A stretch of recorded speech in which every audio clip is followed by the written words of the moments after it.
Boa noite a todos, estamos de volta com mais uma live nas nossas segundas-feiras às 19 horas, selecionando temas específicos do direito médico da saúde, oportunizando aí a auxiliar, na grande maioria das vezes, os advogados a melhor conduzir e melhor se inteirar sobre a especialidade e, obviamente, os profissionais da área de saúde que também acompanham, que nos seguem, que assistem, a se inteirar daquilo que nós julgamos necessário para que você possa exercer sua profissão com mais segurança, com mais cautela, estando atento a todas as questões que estão sendo postas, né, nas mídias hoje a respeito da judicialização da saúde.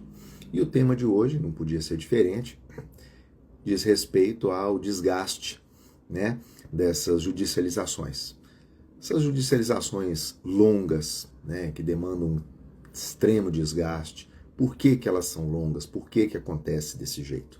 O que nós podemos fazer para melhor ajudar, né, a melhorar a incidência, né, de respostas rápidas do Poder Judiciário em relação à judicialização. Então esse é o nosso objetivo de hoje. Para quem não me conhece, meu nome é Fábio Asmar, eu sou biomédico já há muitos anos, advogado também, especialista em Direito Médico da Saúde, sou professor da Faculdade de Medicina da PUC Goiás e mantenho ativo o meu canal aí, objetivando trazer para os advogados e profissionais de saúde todas as informações, pelo menos as mais pertinentes, em relação ao exercício, tanto da advocacia na área médica, quanto, né, dos cuidados que os profissionais devem ter dentro da sua atuação profissional.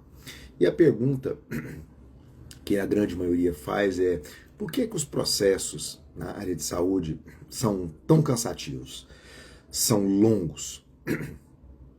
Bom, primeiro elemento, sem dúvida alguma, é o excesso de demanda, né?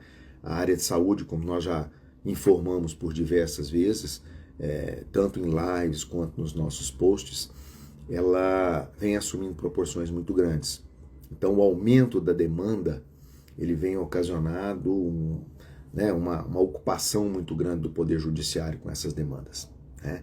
E, obviamente, quanto mais ações impetradas, mais ações propostas, provavelmente, dependendo da velocidade da vara que foi distribuída, né, você vai ter uma resposta mais demorada. São muitas peças para serem apreciadas, muitos processos para serem apreciados, e quase todos os processos estão misturados, não existe uma vara específica da área da saúde no Poder Judiciário. Então acaba misturando com demandas, enfim, isso vai ficando realmente cada vez mais demorado e cada vez mais complicado, né? Então é uma judicialização excessiva, é um volume muito grande de demandas, e um outro elemento importantíssimo que também contribui para isso é a complexidade técnica do direito médico da saúde. Não é um assunto que se resolve especificamente analisando matéria de lei, tá? Existem questões fáticas que precisam ser esclarecidas. Então, via de regra, nós precisamos esclarecer se houve uma má prestação de serviço, nós precisamos esclarecer que houve um equívoco de conduta, né, que possa ter gerado aí a arguição de erro médico, um medicamento que foi negado, por exemplo, de forma indevida, uma abusividade de uma cláusula contratual. Então nós temos que provar essas situações para o Poder Judiciário. E o tecnicismo disso, em muitas situações, ele demanda a necessidade de parecer pericial. E a perícia, como todos sabem, é um elemento técnico, é um elemento que vai elucidar para o magistrado quem tem a razão naquele litígio. E nós precisamos ser estratégicos nas questões periciais. Então, pelo tecnicismo, pela necessidade de perícia, tudo isso faz com que o processo caminhe de uma forma mais lenta, tá? Porque existem mais etapas para serem saneadas, né? E as questões periciais são importantes. São tão importantes que eu tenho visto hoje, né, apesar dessa discussão nacional sobre o RQE, eu tenho visto ainda alguns magistrados deferindo, por exemplo, indicações periciais, né, indicando peritos que não trazem especialidade com aquela causa que está sendo posta. Então eu tenho visto isso acontecer. E muitas vezes, pode acontecer pela falta de experiência do perito naquele tipo de demanda, por exemplo, um perito clínico dentro de uma demanda cirúrgica, né? Isso pode gerar aí quesitos evasivos, isso pode gerar aí a não resposta aos quesitos, isso pode gerar uma falta de prática que leva o perito a se confundir ou a se equivocar naquele parecer, levando a determinadas impugnações. Então tudo isso pode realmente fazer com que os processos caminhem de forma mais lenta, né? O ideal é que as questões periciais fossem resolvidas por peritos da especialidade daquele caso concreto. Ah, mas ele é médico, ele não pode dar um parecer? Pode, mas ele não tem a expertise. Ele não tem a vivência diária de muitas situações que só o especialista vivenciando pode auxiliar em determinadas demandas. Então essas questões, elas fazem com que o processo possa caminhar de forma mais lenta ou perdurar, né, por um período maior do que aquilo que é o previsto. E um outro elemento que também contribui muito, que nós não podemos deixar de abordar, é a questão da falta de especialização dos advogados para tratar com direito médico. Os advogados precisam se especializar, precisam se qualificar. E eu não estou falando de pós-graduação em que você vai lá ler letra de lei e conhecer normativas, não. Estou falando de especialização prática, saber como lidar com o direito médico. É óbvio que conhecer as normas e o universo da medicina é fundamental. Se ele não conhece esse universo ou não tenta se inteirar com ele, ele vai ter uma maior dificuldade para poder conduzir aquela demanda. O fato é, mesmo ele tendo essa dificuldade, se ele tiver um assistente técnico, pode auxiliá-lo? Normalmente sim, mas o assistente técnico ele vai ser demandado, via de regra, nas questões periciais. Na análise inicial de uma ação, por exemplo, que o médico for réu, ele vai analisar, fala, olha, vai dar a diretriz para o advogado, mas na maioria das vezes essas questões elas vão ser dirimidas pelo próprio advogado. Tem uma série de despachos, de manifestações que são eminentemente jurídicas. Então o auxiliar técnico não pode ajudar muito nessa situação. E muitos profissionais não têm um auxiliar técnico na sua equipe para ficar disponível para aquele processo. Isso pode, inclusive, dificultar, tendo em vista que nós trabalhamos com prazo, né? Pode dificultar aí o andamento dos processos. É uma questão que precisa ser dirimida também. Não é só o tecnicismo da medicina e o excesso de demanda, mas a especialidade do advogado também é um elemento fundamental, tá, na solução de litígios envolvendo o direito médico e da saúde de forma favorável, né? E quando você não tem essas questões que podem te auxiliar, os desgastes são muito grandes. Prejuízo à imagem do advogado, prejuízo à imagem do cliente, médico, né? Aquele médico que está naquela demanda, está insatisfeito, o processo não está caminhando, ele se incomoda com aquela demanda. Isso pode, sem dúvida, prejudicar o relacionamento dele com próximos clientes. E nós sabemos que a relação médico-paciente, isso é estatístico, em mais ou menos 70%, se ela for uma boa relação médico-paciente, essa boa relação pode, sem dúvida alguma, evitar uma demanda judicial. Então essas questões elas precisam ser bem trabalhadas, né? E outro prejuízo que pode ser causado a essas demandas é o custo processual excessivo, né? Isso pode gerar aí prejuízos financeiros aí para o cliente, né? Perda da autoridade, principalmente do profissional advogado. O profissional médico que está sendo defendido, ele sabe se a causa dele está sendo bem conduzida ou não. Ele percebe as manifestações, com as conversas com o cliente, se aquilo está ainda contento ou não. Tá? Ele não é bobo. E na maioria das vezes, ele sempre tem um familiar, alguém que é da área do direito, que acompanha, que orienta. Então, se você não souber conduzir a causa, você pode deteriorar e dificultar o alavancar da sua carreira dentro do direito médico e da saúde, simplesmente porque não desenvolveu a habilidade necessária para lidar com essa demanda. Às vezes você tem habilidade para trabalhar com inúmeras demandas dentro do direito, mas o direito médico ela requer uma atenção especial em decorrência do tecnicismo, em decorrência também do tipo de cliente que você normalmente atende. O público médico é um público mais exigente, é um público que demanda aí uma atenção e uma explicação mais a contento para ele se sentir seguro dentro da sua representação, tá certo? Agora, o que nós podemos fazer para minimizar esses desgastes e esse caminhar longo dos processos envolvendo o direito médico da saúde? Bom, o primeiro elemento que nós podemos fazer é a atuação preventiva, tá? Aquela que a grande maioria dos médicos não gosta, porque acha que nós estamos burocratizando o serviço dele, mas é que é necessária, tá? A questão preventiva, ela, em algumas situações, ela pode sim inibir uma judicialização, mas ela não vai evitar por completo. Mas se essa judicialização acontecer, você tem, através do preventivo, uma defesa sólida. Ela foi preparada para poder te dar subsídio, para poder argumentar que aquilo que está sendo arguído no Poder Judiciário não é verdade. Os documentos médicos precisam estar muito bem trabalhados, muito bem elaborados, muito bem registrados, muito bem redigidos. Então essas questões preventivas são de fundamental importância. Não só documental, mas comportamental. Em muitas situações, em conversa com o cliente, se observa que a conduta, às vezes, do médico é uma conduta que pode deixar o cliente insatisfeito.